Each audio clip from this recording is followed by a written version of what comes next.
Cooperative bank का जो scam हुआ है ना, ये जो स्कैम में अभी कुलदीप राय शर्मा है जेल में, ठीक है।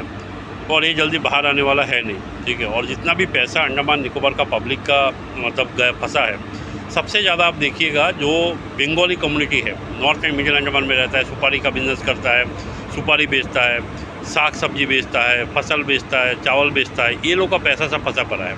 और जो लोन लिया वाला, ठीक है, ये लोन लेके जो पैसा का चोरी किया वाला, ये सब बाहर के आदमी लोग हैं, ठीक है। और इसका कमीशन आईएएस ऑफिसर भी खा रहा है, आईपीएस ऑफिसर भी खा रहा है, और सब मिलके बांट के कुलदीप राय शर्मा सबको खिला पिला के मज़े में जी रहा है, ठीक है। मतलब हम लोग का पैसा लेके ये लोग मज़े मार रहा है। और हमारे आदमी में से जो अंडमान निकोबार का जो नॉर्थ मिडिल अंडमान है, यही लोग जितना दिन से कांग्रेस पार्टी को या कुलदीप राय शर्मा को सपोर्ट कर रहा था। अब बताओ ऐसा क्यों कर रहा था? क्योंकि ये लोग को पता नहीं, और कोई भी आदमी अंडमान निकोबार में जो इन्फॉर्मेशन है ये पब्लिक को देता नहीं है, ठीक है। और इसी का चक्कर में हुआ। मैंने बहुत पहले ही बोला था कि कोऑपरेटिव बैंक ये बंद हो जाएगा और इसमें बहुत बड़ा स्कैम है। देखो आज का डेट में कोऑपरेटिव बैंक का जो नौकरी कर रहा है उसको भी पता है कि कोऑपरेटिव बैंक बंद हो जाएगा तो लोग रास्ते में आ जाएगा, क्योंकि नौकरी वगैरह चला जाएगा।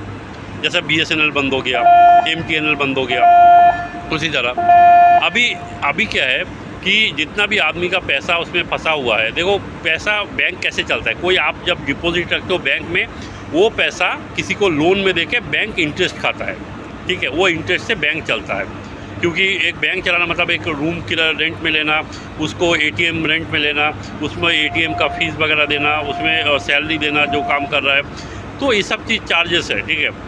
तो ये सब दे नहीं पा रहा है, तो अभी तो बंद होगा ही होगा। और मैं सबको ये बोलना चाहता हूँ, अगर बैंक बंद हो जाए, ठीक है, तो किसका पैसा फंसेगा? क्योंकि कोई नया आदमी बैंक में 1 रुपया कोऑपरेटिव बैंक में रख नहीं रहा है, और जो पैसा था ऑलरेडी उसको भी उठा लिया है।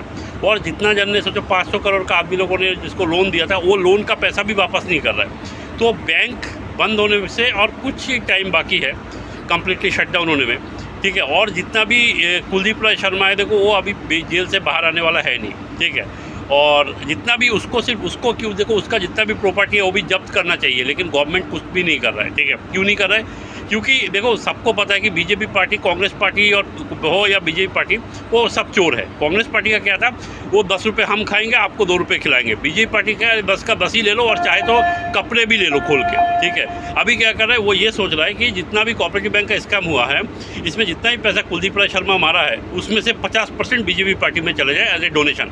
इसलिए देखना पिछले 10-15 साल में बीजेपी पार्टी का सबसे बड़ा डोनेशन है। सीबीआई ईडी लगाएगा, फिर डोनेशन लेगा, फिर उसको छोड़ देगा। इसीलिए मैं सबको बोल रहा हूँ कि बीजेपी पार्टी उसको जेल में रखेगा, इसीलिए ताकि ज़्यादा से ज़्यादा पैसा वो निकाल पाए, लेकिन बीजेपी एक्चुअली कुछ नहीं करेगा, ठीक है। और जो मैं बोल रहा हूँ ये जो समझता है उसके लिए है, और जो नहीं समझता है उसको बता देना कि बीजेपी पार्टी का प्रॉब्लम क्या, ईडी सीबीआई लगवा दो, उसका जो करप्शन से जितना पैसा कमाया उसका आधा पैसा तुम गवर्नमेंट ले लो, और गवर्नमेंट लेने के बाद मतलब गवर्नमेंट में बीजेपी पार्टी ले लो, और लेने के बाद उसको छोड़ दो, ठीक है। मतलब अगर सोचो 200 करोड़ रुपए कमाया, 100 करोड़ रुपए बीजेपी पार्टी में फंडिंग में डोनेशन जाएगा। और यही जो डोनेशन मिलता है ये बीजेपी क्या करता है, इलेक्शन में यूज़ करता है। इलेक्शन के टाइम में लोगों को 500-500 रुपये देके भीड़ जुगाड़ करना, ये सब करना, इस तरह बीजेपी पार्टी इलेक्शन जीतता है, याद रखना। धन्यवाद।